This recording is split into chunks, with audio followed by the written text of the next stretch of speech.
हमारे सदगुरु श्री तत्पर साहब, संत श्री शुभ साहब, सात्विक साहब, सत्तम साहब, इनके अथक प्रयास से, इनके अधिक परिश्रम से ये जो सत्संग करने की जो जगह उपलब्ध हुई है, और इसमें कितनी मेहनत लगी हो, कितना श्रम, कितना परिश्रम। हम लोग तो बिना परिश्रम के ही यहाँ पहुंच गए, बहुत सरलता से।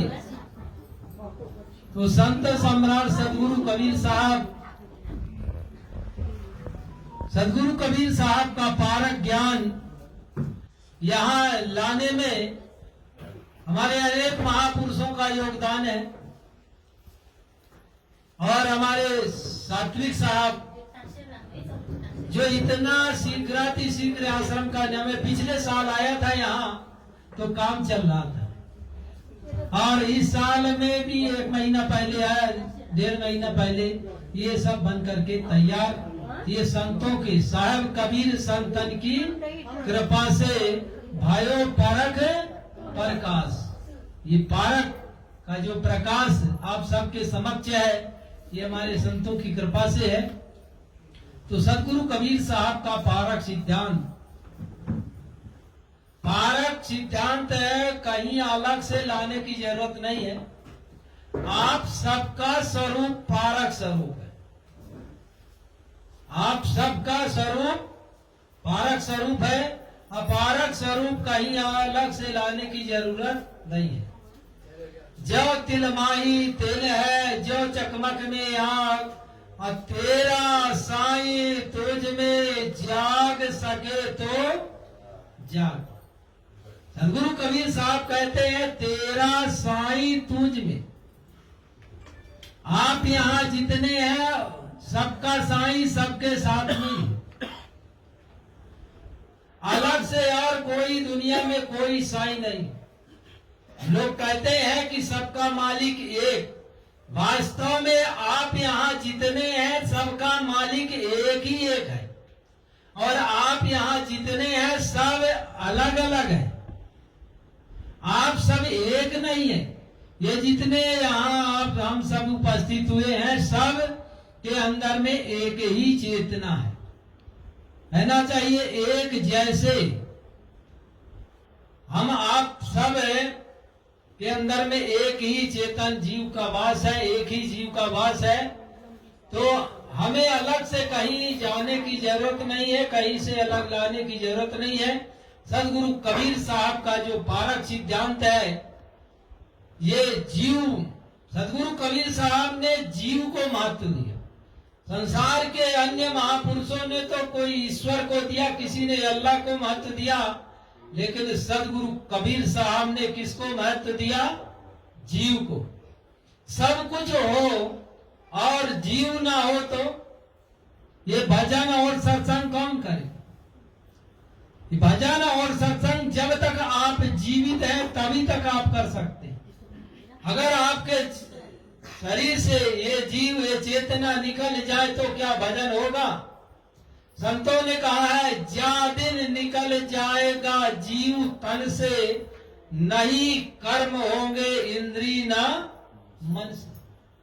जिस दिन ये शरीर हमारा आपका छूट जाएगा तो ये शरीर कोई काम का नहीं, ये शरीर कोई काम आएगा नहीं।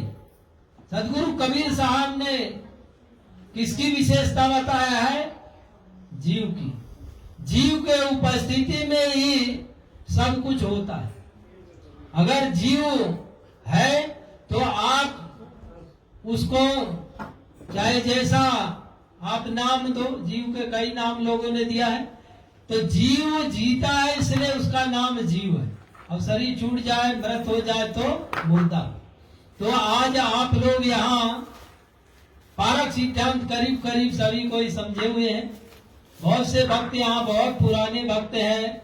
हमारे सदगुरु श्री विशाल साहब के समय से ये तारकेश्वर आश्रम यहाँ सदगुरु श्री विशाल साहब ने साधना किया है। ये तपोस्थली बहुत प्रसिद्ध है, नेपाल में नहीं पूरे भारत में। तो साहब यहाँ साधना किए और साधना काल में यहाँ के आप लोग सभी यहाँ से सब जुड़े रहे कबीर पंथ पारक सिद्धांत। तो सदगुरु कबीर साहब के पारक ज्ञान से आप चिर परिचित हैं और पारखी संतों से भी आप परिचित हैं। ये सब पारखी संत हैं और आप सब पारखी भगत हैं। आप सब परखे हुए हैं, अपने आप को जानते हैं। तो आप लोग यहाँ सब किसके पुजारी हैं? चेतन के पुजारी। किसके पुजारी हैं आप लोग? चेतन के पुजारी हैं। आप जिंदा के पुजारी हैं।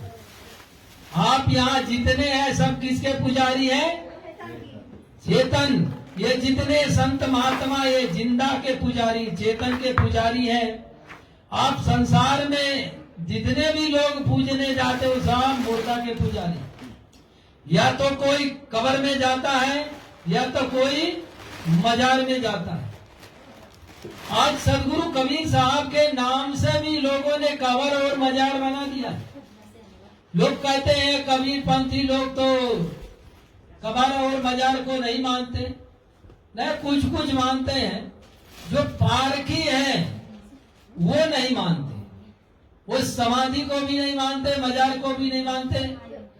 पूरे विश्व में एक ऐसे महापुरुष सदगुरु कबीर साहब ही हुए हैं जिनकी मजार भी है और समाधि भी है। दुनिया में और कोई ऐसा महापुरुष नहीं हुआ जिसकी समाधि और मजार हो। समाधि और मजार क्यों है? क्योंकि सदगुरु कबीर साहब को जानने वाले, सदगुरु कबीर साहब को मानने वाले भारत में हिंदू और मुसलमान ये बहुतायत में थे। तो सदगुरु कबीर साहब हिंदू के गुरु थे और मुसलमान के पीर थे। सदगुरु कबीर साहब हिंदुओं के गुरु माने जाते, मुसलमान भाई के पीर। सदगुरु कबीर साहब के औपचारिक गुरु जो थे वो रामानंद थे और मुसलमान भाइयों में जो गुरु थे वो शेख तकी थे। सदगुरु कबीर साहब ने दोनों को ज्ञान दिया, दोनों को समझाया। सदगुरु कबीर साहब ऐसा नहीं एक ही को समझाया। कबीर साहब ने उस समय दोनों को समझाने की कोशिश किया और बहुत से लोग समझे भी और बहुत से नहीं भी समझे। कबीर साहब वैसे समझाने में कोई कसर नहीं किए, लेकिन लोगों को समझने में कोई असर भी कम ज्यादा नहीं हुआ। सदगुरु कबीर साहब उस समय समझाते थे, जड़ और चेतन का बोध, जड़ चेतन का ज्ञान कबीर साहब देते थे। तो कुछ लोगों के पल्ले पड़ता था और कुछ लोगों के पल्ले नहीं पड़ता था। तो सदगुरु कबीर साहब के पहले क्या पारक सिद्धांत नहीं था? क्या पारक नहीं था? सदगुरु कबीर साहब के पहले पारक नहीं था। सदगुरु कबीर साहब से पारक सिद्धांत की स्थापना हुई।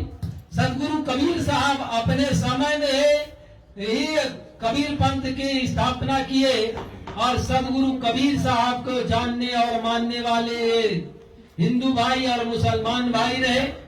ये दोनों हिंदू भी मानते थे, मुसलमान भी मानते थे।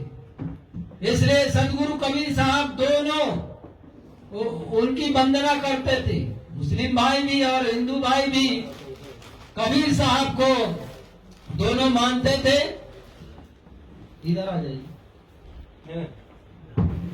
ठीक है, उधर ही नहीं बैठते नहीं। तो सदगुरु कबीर साहब के पारक सिद्धांत को जानने और समझने के लिए हम और आप सब यहाँ एकत्रित हुए हैं। कबीर साहब के ज्ञान को समझे। सदगुरु कबीर साहब की क्या पूजा और क्या पद्धति थी, सदगुरु कबीर साहब ने किस चीज को बताया है, किस चीज को समझाया है, उस चीज को समझने के लिए, समय हो जाए तो बता दीजिए। तो उस चीज को बताने के लिए हमारे सदगुरु कबीर साहब ने उस समय में भक्ति का जो रंग दिया था वो रंग आज यहाँ दिखाई दे रहा है। ये संत महात्माओं की भक्ति, चेतन भक्ति, गुरु भक्ति। और गुरु भक्ति एक ऐसी भक्ति है जो सब पाप ताप संताप को नष्ट कर देती, बाकी और किसी की कोई भक्ति ये पाप ताप संताप को नहीं नष्ट नहीं करती। इसलिए साहब ने कहा था गुरु भक्ति कर देते हैं सकल पाप को नाश, और जैसे चिनगी आग की पड़ी पुरानी घास। सदगुरु ने घास का उदाहरण दिया। किसका उदाहरण दिया? घास का। जैसे लाखों हो घास की ढेर लगी हो और उसमें एक माचिस की चिंगारी पड़ जाए तो वो घास जल कर के राख और खाक हो जाए। वैसे ही सदगुरु कबीर साहब का ये पारक ज्ञान है और ज्ञान है आरसी चौतरफा दिखलाए, चश्मा ज्ञान कबीर का आर पार दिखलाए। ऐसे सदगुरु कबीर साहब का ये चश्मा ज्ञान है। कोई के पास में दृष्टि अगर हो तो वो अपनी दृष्टि से देख सकता है, अपने को भी देख सकता है, औरों को भी देख सकता है। अपने को समझने के लिए ये जगह है। हमारे संतों ने इतना परिश्रम और आप लोगों ने इतना तक परिश्रम किया है, इसका ये परिणाम है, ये आपके सामने है। तो समय मेरा पूरा हुआ। एक बार जोरदार जयकारा लगाएं सदगुरु कबीर साहब के नाम का। बोलो सदगुरु कबीर साहेब की।